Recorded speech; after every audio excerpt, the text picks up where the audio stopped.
Shavua Tov, everyone. Boker Tov. Thank you very much for joining us. Today, this week in general, this month in general, it's a very special and unique month. We've got also a very, very special Parsha. And we'll talk a bit about the month of Adar, the special powers that we get during this month, also spiritually and also on a physical level and a more material level, and also about our parsha, because our parsha is a very interesting parsha. It teaches us about light and about not only our own light, but the light that we share with others, the light that we use to inspire others, exactly just like the menorah, that the menorah actually had, was made in such a way, was positioned in such a way in the temple that it basically was there to shine and to light the entire world, to spread this light. So the month of Adar is very interesting because the month of Adar, we all know, Purim happened on Adar, and it didn't happen randomly on Adar. We know that Haman, when he wondered which month he should go for the Jews and try and kill them all, so he had all the 12 months. And he said, you know what, I'm going to go through the Jewish calendar. And he goes through the Jewish calendar and he sees that each and every month has its own zchus, it has its own merit, something special that happened on the month.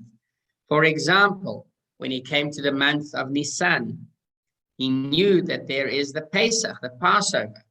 When he came to the month of Sivan, he knew that this is Shavuot, Matan Torah. And he went through each and every month until he came to the last month, which is the month of Adar. And he said, this is a great month because on this month, Moshe Rabbeinu, the leader of the Jewish people, died, and there is no merit, there's no uniqueness, holiness to this month. And the Medrash continues and tells Rabbeinu was also born on this month. And because of the fact that Moshe Rabbeinu was born on this month, so it cancels the fact that he died on this month. And that's what the Medrash tells us.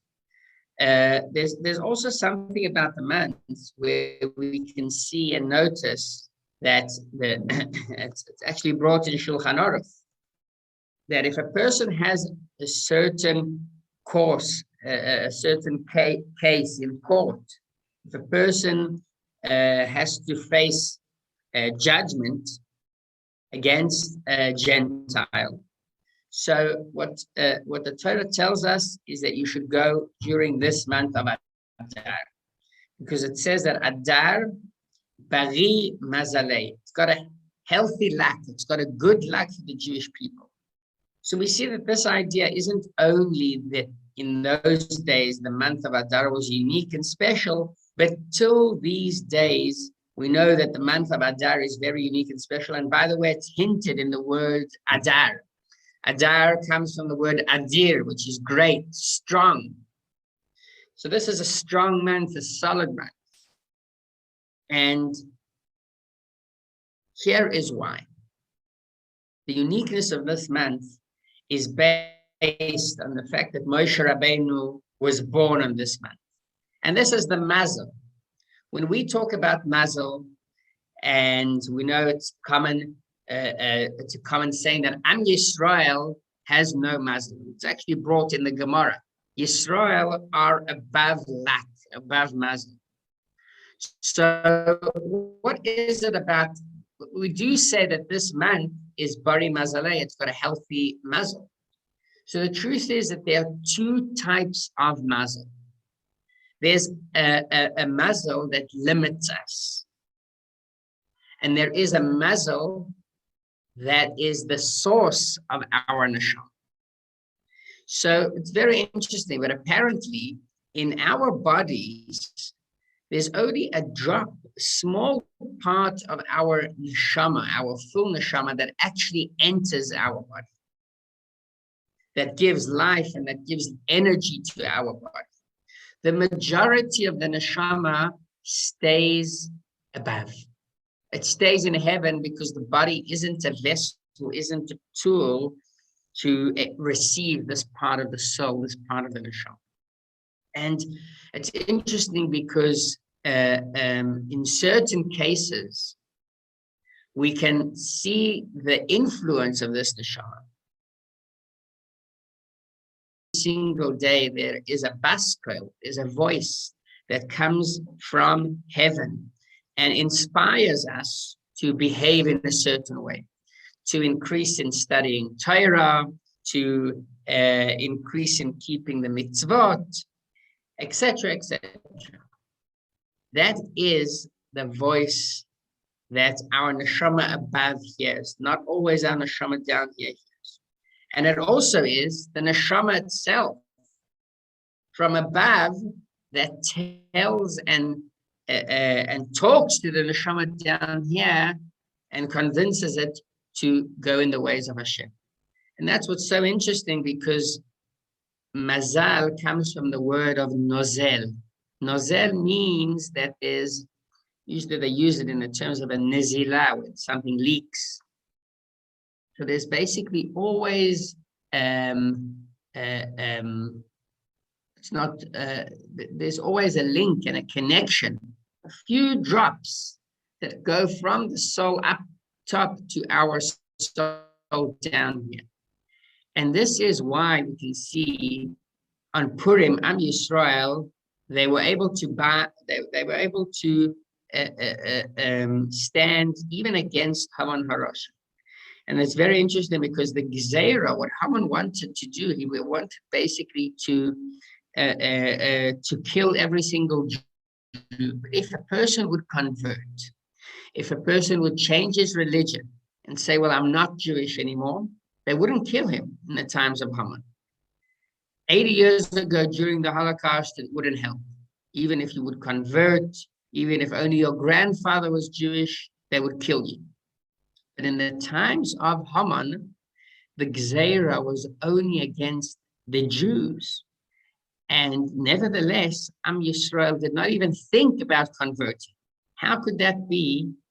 That is through the mazal, the luck, which is the source to our neshamas. It's not a limiting luck, but it is a luck that is the source of who we are ourselves.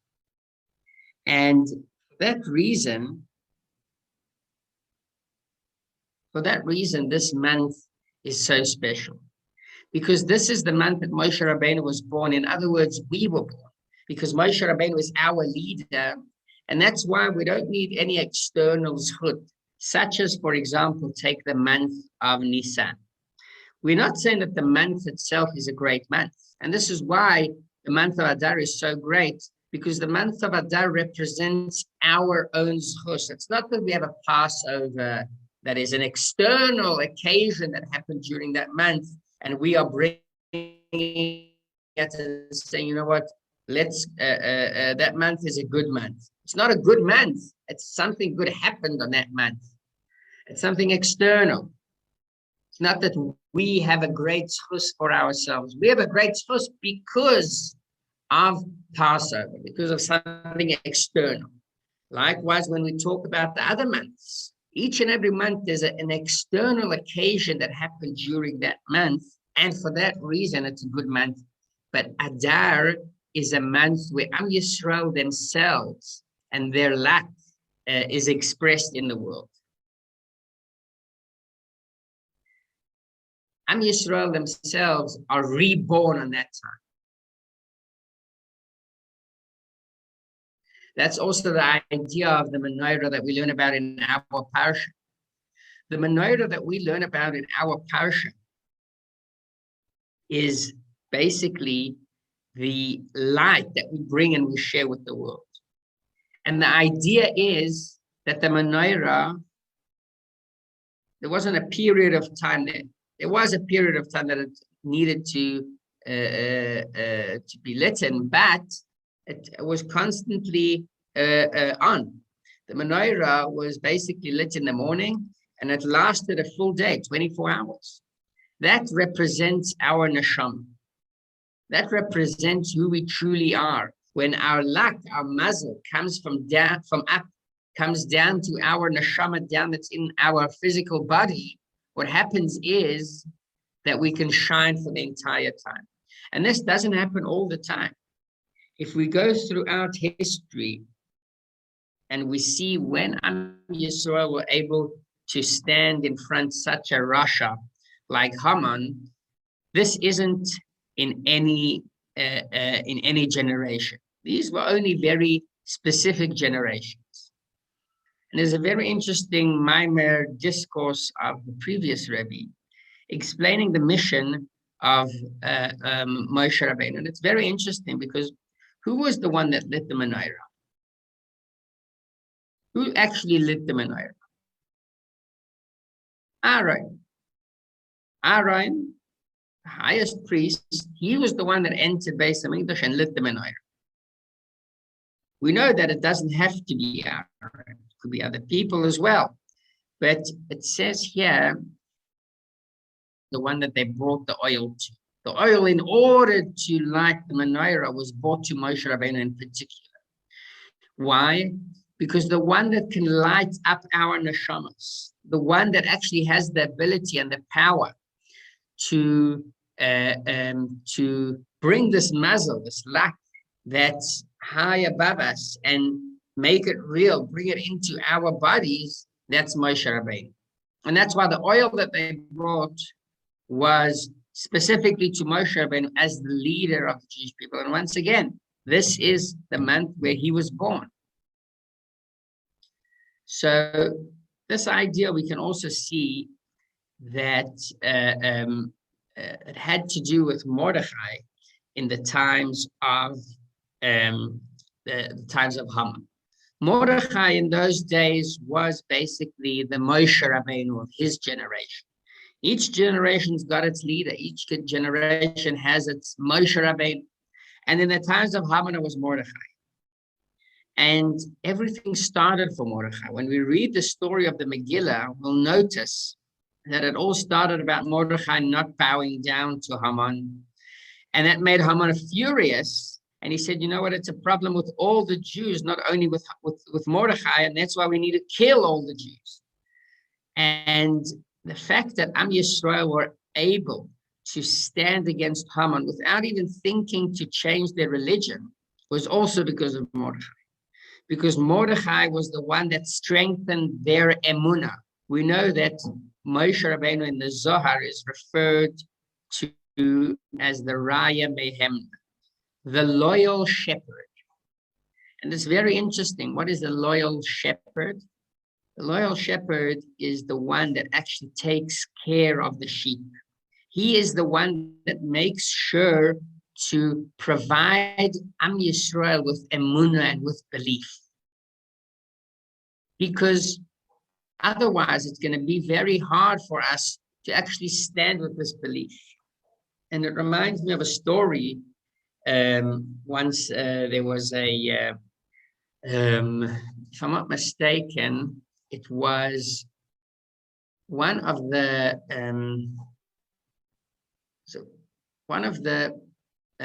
highest people in the office of Menachem Begin, if I'm not mistaken, and he actually lived here in the area. He lived in Rechavia neighborhood. And basically what happened was that he entered the Rebbe for private audience, and he asked the Rebbe, what is a Rebbe? What is your job?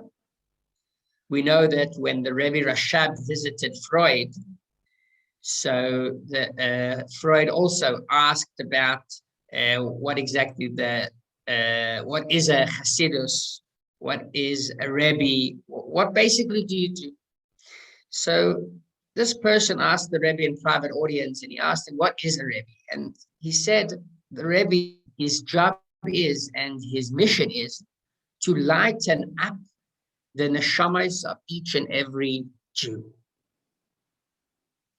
So he asked the Rebbe at the end of the private audience, well, can you light up my neshama?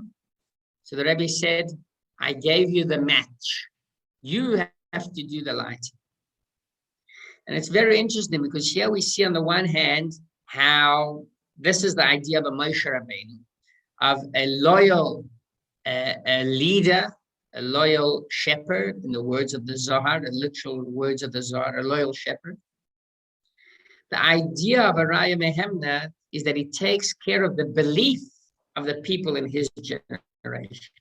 But on the other hand, it's not only in his hands. And this is what the Rebbe tells him. He gives you a match. You have to do the lighting yourself because it's up to you after all. But you get a strong amount of help from him. And that is why it's so interesting seeing previous generations such as the generation of the Jews behind the Iron Curtain. There were many, many Jews that were Moshe Nefesh, that basically they went and they opened schools, they opened mikvahs, they used to perform circumcisions to newborn babies. This was literal Mesirus Nefesh, because if the communists knew about that, they would send you to Siberia in the best case for 20 years, and most of them didn't return from there after 20 years. And in the worst case, they would kill you there and then. So the ability of Am Yisrael in that generation to actually Moshe Nefesh, to say, you know what, even if I'll die, this is worth it. This comes from the leader of the generation that gave them the power. And it's interesting, but today our mission is a bit different. Today, we aren't behind the Iron Curtain, and no one is threatening us if we'll keep kosher, if we'll keep Shabbos, if we'll do a bris, right? No one's threatening us. We have a different generation. We have a different mission in our generation. And our mission is that even in our comfort, and this is the words of the Rebbe, that even when we are so comfortable, we should still feel the lack of the galus, of the exile. We should still feel like we are missing out when there is no Beis Hamikdash.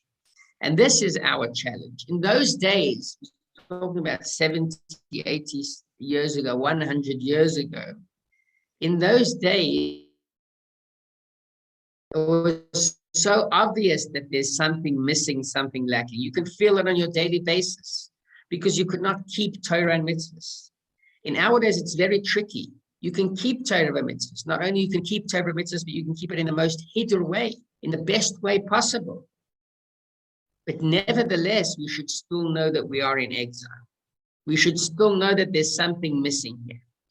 And keeping Torah and mitzvahs in that way is something very special and very unique to our generation. So, once again, just to sum up what we basically spoke about today, we spoke about the month of Adar.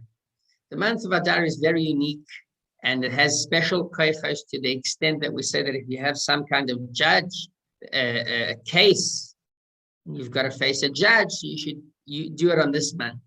What's so special about this month? Because this is our month. This is our month. Moshe Rabbeinu was born in this month. In other words, we were born in this month.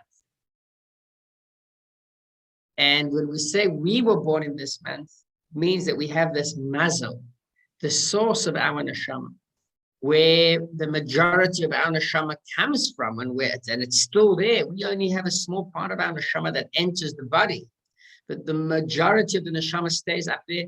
We get a light from it, like the menorah. This is the idea of lighting a menorah. This is the idea of the menorah shining and lighting the entire world. The way that the windows of Beis Hamikdash were made was intentionally so the menorah can light up the entire world. And this is also the idea of the Mesirus Nefesh in the times of Moshe Rabbeinu, in the time, of Mordechai, that they were able to give up their own comfort just to stand with Hashem. And also, this is the majority of our the mission of our days, that even though things are so comfortable, things are so pleasant, but still we feel the lack of the fact that we are still in exile. Thank you very much for taking part in the shiur, and I'm wishing you a Shavua Tov.